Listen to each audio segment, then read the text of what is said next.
What's going on, YouTube? This is the EndZone. Make sure to subscribe, hit that bell for notifications so we can move the chains. Today, JT Daniels is in the transfer portal, former 5-star quarterback, big name in college football. We're going to talk about possible landing spots, so let's get right into it.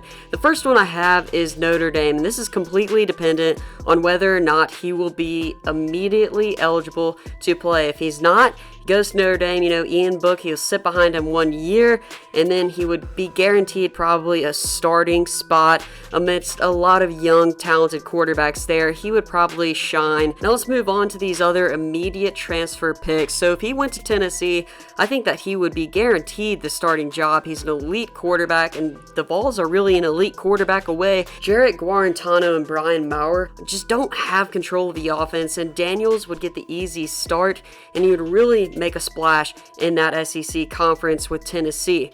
University of Michigan, a lot of people think that this is a good move, but he would be competing against Dylan McCaffrey and Joe Milton.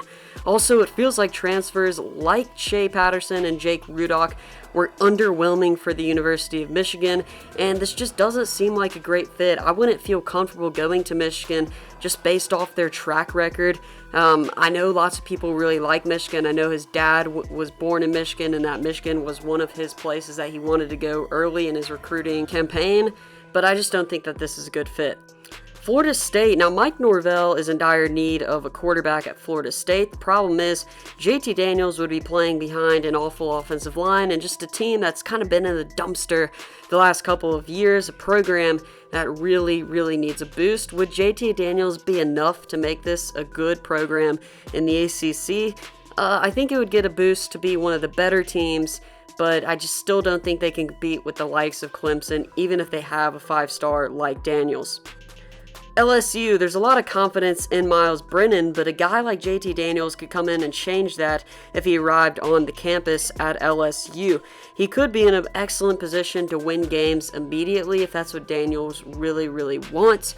LSU coming off a national championship, great recruiting, good defense. I think that this is a great fit for JT Daniels, but he would be competing with Myles Brennan. Washington, no more Jacob Eason. Now, Daniels would be a lock to start here, but there are a lot of questions for this Husky team, which is coached by Jimmy Lake.